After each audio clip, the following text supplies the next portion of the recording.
So as we all know, Chelsea have been getting active and busy in the transfer market. Fabrizio Romano just announced Gittens 2 days ago, and yesterday Joao Pedro was given the here we go. So we're moving very fast, and this is, raising a lot of questions. What more are we going to do in the window? We can't keep signing players every day. Are we going to slow down a little bit? Some reports have suggested that that is the case. Other reports, including Fabrizio Romano, however, are stating that we're not done yet.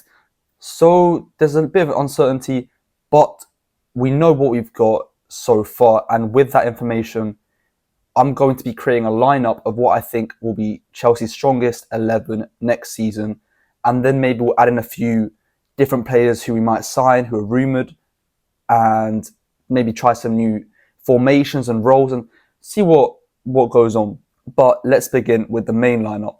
So in goal, we are going to go ahead and stick in Robert Sanchez. Now, obviously, we're not right now linked with the keeper. So to say we were linked with Maignan, that's quieting down now. We'll see if we revisit that. But look, Sanchez for me, right now, I'm not doing any rumours. We'll add that in later. So right now, I think he's our strongest keeper. I think he's obviously got an error in him. I think it's a position we should look to strengthen. But right now, I think he gets in over Jorgensen. I think he gets in over Penders. Petrovic, I'm not including him because I have the feeling we're going to sell him.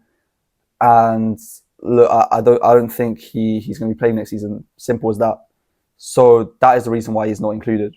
But yeah, Sanchez, let's move on to our back four. Obviously, I've gone with a 4-2-3-1 formation. At left back, we are going to go ahead and stick in Cucurella. Who else would it be but the Spaniard with the Tarzan hair? He's been absolutely wonderful to watch this last season. He's been getting forward, getting goals, contributing to the attack, as well as being much stronger defensively. He's been a hassle for some of the best wingers in the league, and he by far is our best left back and has made that role his own, to be honest, in recent times. So I'm more than happy to put Cucurella there. However, one thing I must say is we do need to be looking for a backup left back in this window. We don't have a backup left back. Chilwell is out of the door. He's going to be leaving. There's no room for him in the squad. Renato Vega seemingly wants to leave as well, or wants game time, which we probably can't offer him.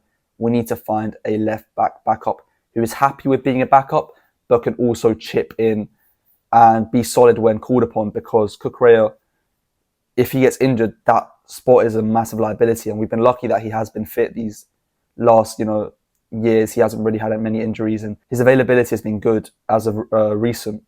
So, but we can never be too sure. For my centre-backs right now, with what we've got right now, not accounting for any rumours, I'm going to go with Levi Colwill. And I'm going to put in... I think I'm going to put in Wesley Fofana. Out of the players we've got right now, I think Tosin's a good backup. I think Chalobah could easily also challenge to start ahead of Fofana. But I think when fit, these two are our best centre-backs. Colwill on the left, Fofana on the right. I think, when they've played together, they've been solid, but they've barely played together. That's the problem. Fofana, obviously, massive injury problems. And that's the thing. That's why I think we do need players like Tosin and Chalobah in the squad to rotate and to come in when needed to. Badiashile, for me, he's worse than Fofana, and he's got similar injury issues. So Badiashile, for me, is a player I wouldn't be too sad to see go. When we signed, I was gassed to see him here, but it hasn't really worked out. And Disasi has been a disaster, so he is not in consideration. Other centre-backs, I guess you could say Achampong can play centre-back. He's more of a right-back. But yeah, again, he's quite, a bit of distance away from the first team as of now. But we'll see how that develops. But that is a position we should be looking to strengthen. Our second centre-back, starting. Our second starting centre-back, we should look to strengthen this window. And at right-back, who else is it going to be but Reece James? Maresca, look, what you need to do for next season if you're watching it, because, I'm an expert, you should be playing Reece James where Reece James is strongest at, his strongest position, at right-back. None of this inverting stuff, none of this playing as a 10, none of this, midfield nonsense. He can do a job there, but it's because it's Reece James. He can do a job anywhere. But this guy at right back, I know is to manage his injuries, and I do respect that. I think that's something I give a lot of credit to Maresca for. His management of Reece James has been great to make sure he reintegrates himself into the squad without, getting injuries and stuff. But I think it's time to try and bring him, reintegrate him back into that spot of just being, that bombarding right back who likes to attack and is also a great defender. Just the overall package, pretty much. And yeah, obviously it might not suit his system, but I do think this is where Reece James is strongest. But either way, inverting or not inverting, Reece James is our starting right back. Gusto is the backup. Achampong also is a backup. Gusto and Achampong for me right now are on similar levels, because Gusto obviously has got the 23-24 season on his CV. That was, he was starting most of the games because Reece James was injured, and he was very solid that season. But this last season, he's been very poor.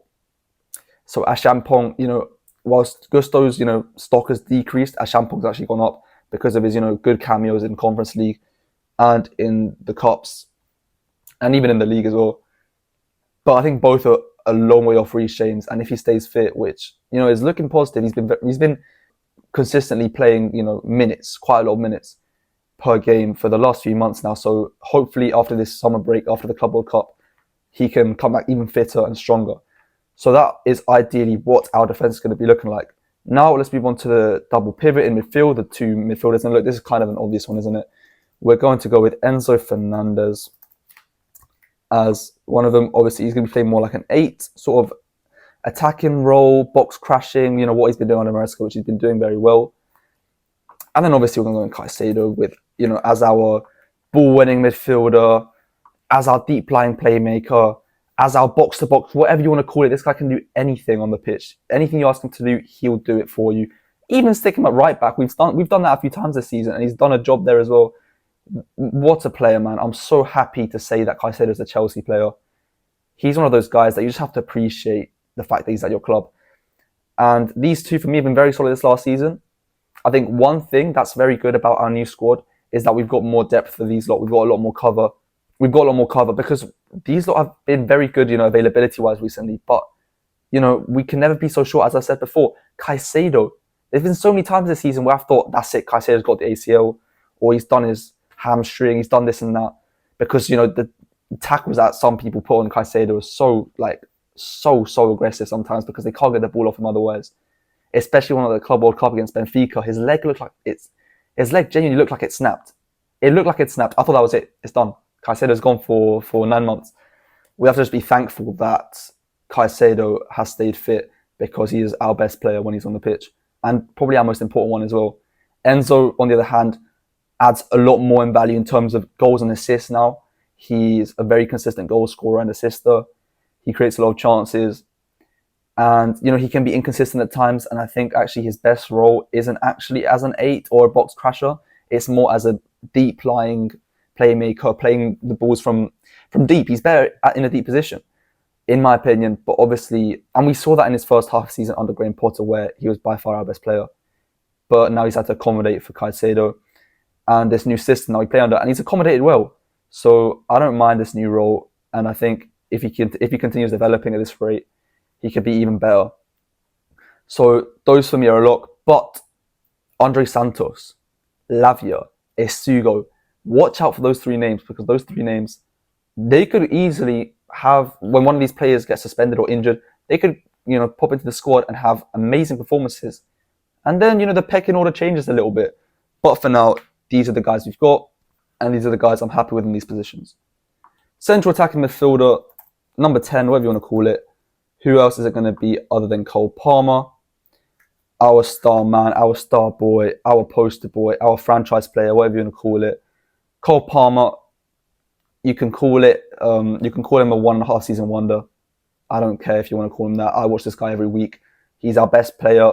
Obviously I just said Caicedo's our best player, but Palmer's our best player attacking wise. He's our best player creating chances. He's our best player putting away chances. And although he hasn't been putting them away as consistently in the last few months, if you watch the games like I do, you will see the impact that this guy still has on our attack, which is so consistent. Dangerous balls, dangerous dribbles. He just creates chances out of nothing that many of the players in our squad, in fact, I don't think any of the players in our squad, bar for maybe Enzo sometimes, can create.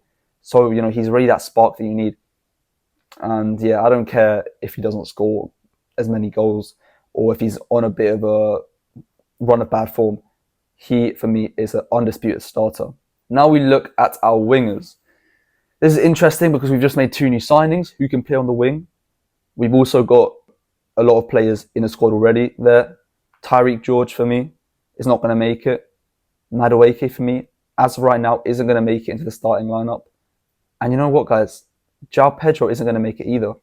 And I'll tell you why, because the players I'm going to put in are Jamie Gittens on the left, and I'm going to go with Pedro Neto on the right. You know, before we signed these players, Gittens and Joao Pedro, we were doing a lot of experimenting with Neto playing on the left. Sorry, Madueke playing on the left and Neto on the right. I think Neto accommodated very well to that right wing position. Madueke didn't do that. He didn't accommodate very well on the left side. He struggled a lot there. He didn't create chances. He didn't look dangerous. But in fact, a lot of times this season, whether it be on the right or left, he's not looked dangerous. And I think that's why Maresca has tried to tweak the system in that way to try see if he can rejuvenate Madueke's attacking prowess. And he hasn't managed to do that. And Madueke now has found himself in a spot where we're looking to sell him potentially, or we're not looking to, but we're listening to offers. And, you know, if a club is listening to offers for you, that shows, you know, that your performances haven't been up to expectation. So I simply can't put him into my strongest starting lineup when that is the case. Although if you'd asked me this, I think even 3 months ago, I would have put him in there. But that is because of multiple factors. One being that we didn't sign Gittens or Joao Pedro, and 2 being that Pedro Neto's form has massively risen over the past few months. He's been looking so good now, and he scored 3 and 3 in the Club World Cup. This guy, he's finally starting to look like the Pedro Neto that we actually signed for 60 million. You know, because he's been criticised a lot this season for being inconsistent, poor, all that stuff. I actually thought when he played, he was maybe better than Madueke most of the time. I thought he was the best swinger for a lot of time. I think he was the most dangerous, and even if it didn't work out for him, those runs he'd make, you know, the burst of pace, you know, he'd run at the defender, look for crosses. And I think a lot of the time what's frustrating Pedro Neto is there was just no one in the box to put away the crosses. You know, Jackson wasn't putting anything away. When Jackson was out, Palmer wasn't putting much away. He was on bad form. So I feel bad for Neto, but when we needed him to step up, he did. He scored that goal against Fulham, scored against West Ham as well to put us back in the lead there, I think, or equalise. And got the assist on the final day against Nottingham Forest to get us top 4. And now obviously got 3 and 3 in the Club World Cup. So what more can we ask for Pedro Neto? Obviously goal against Arsenal. There's been a lot of highlights this season. But Pedro Neto for me is in the starting lineup. And these are my front 3 behind the striker. So you got Neto on the right, Gittens on the left, Palmer in the middle. And then up top, look, there's not really much debate here. I'm going to put him Liam Delap. Yeah, he didn't have the best performance against Benfica. I'm not really bothered. It's one game. And I think this guy, once he starts really gelling with his teammates and the system, he is going to be a dangerous player. And he's still got so much time to develop as well. He just had his breakthrough season last year in the Prem. And that obviously presents 2 sides of the coin, you know. You've got, on one hand, that's a risk because he's not as experienced. Maybe it was a one-season wonder. But on the other hand, he could still develop and be an incredible player and better than he is now. And that's obviously the gamble we've taken. And I think maybe this next season, it won't be a quick rise in form. But I do think over time, this guy has real potential. I think he'll reach it. He's an exciting player to watch, man. He's an exciting player to watch. And I can't wait to watch him next season with Palmer creating chances for him, with Gittens creating chances for him, Joao Pedro potentially. And now I know you lot are going to be asking the question, where is Joao Pedro in this lineup? And look, it's a good question, but my problem with the Joao Pedro signing is the same problem that pretty much everyone who's got a problem with it has. Where does he play? What does this guy do? Does he play up top? He only got 10 goals there last season for Brighton. A lot of them were penalties. He's not going to be the penalty taker here. So does that mean he's going to get 4 or 5 goals here, a striker? Is he going to play in the 10? Because he's not starting over Cole Palmer. So we signed him to be a backup for 60 million. Gittens, he's not playing over Gittens for me on the wing or Neto.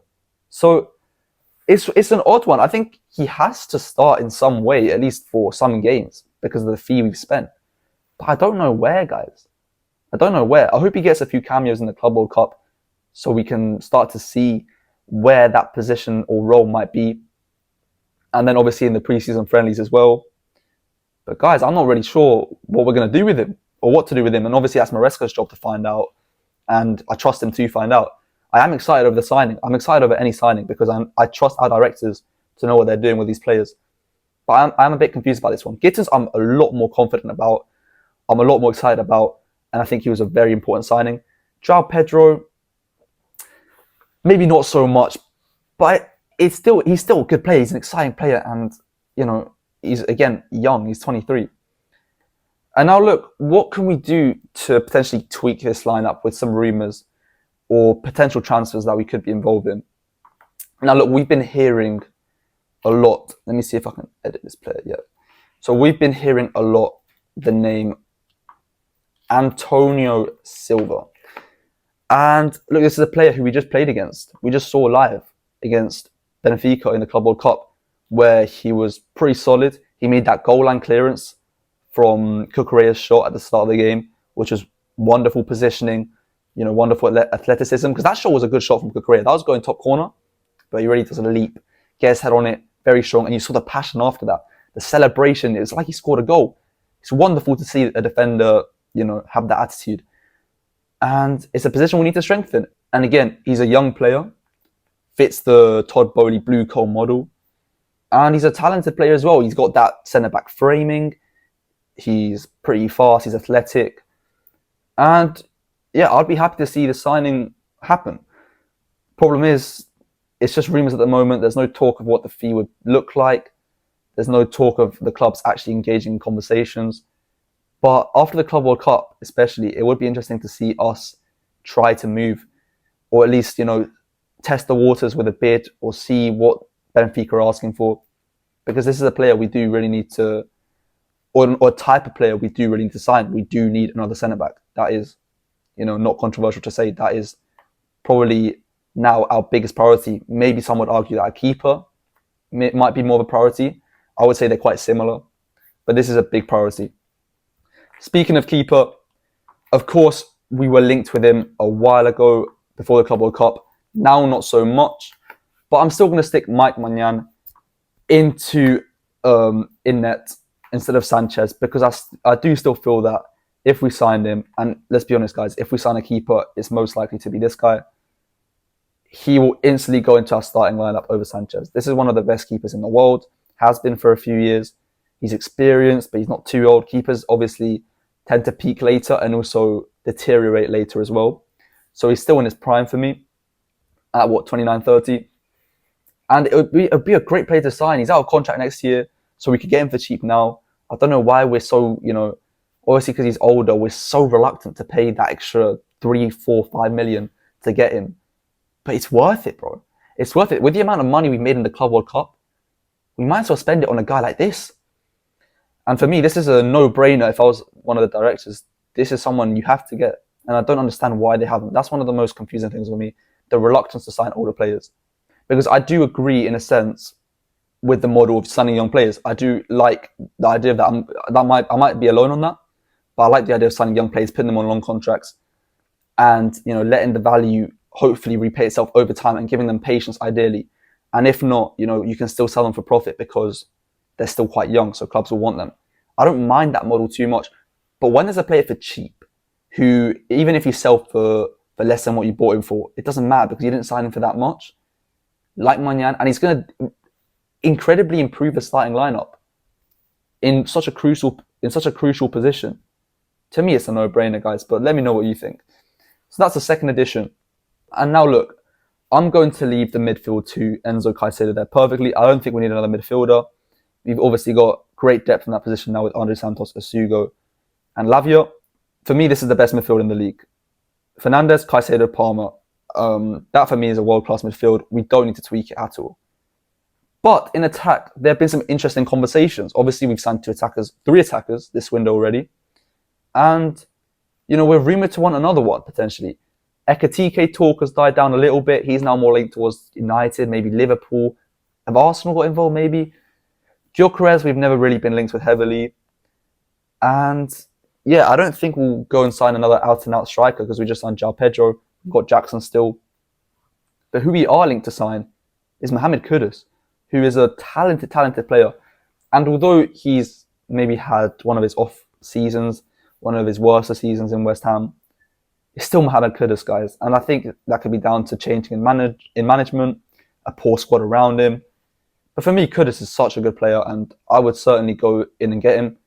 And it's looking like we could potentially sign him for around 60 million. That's what West Ham reportedly open to accepting. And potentially we might even be able to throw in a player in the deal to reduce the fee, like a Dewsbury Hall, like who else could we put in there? Like potentially even a Noni Madueke. I don't know if Noni Madueke would want to go West Ham. That's kind of just a bit more, I don't think that happened. That's just more my brain bringing up names.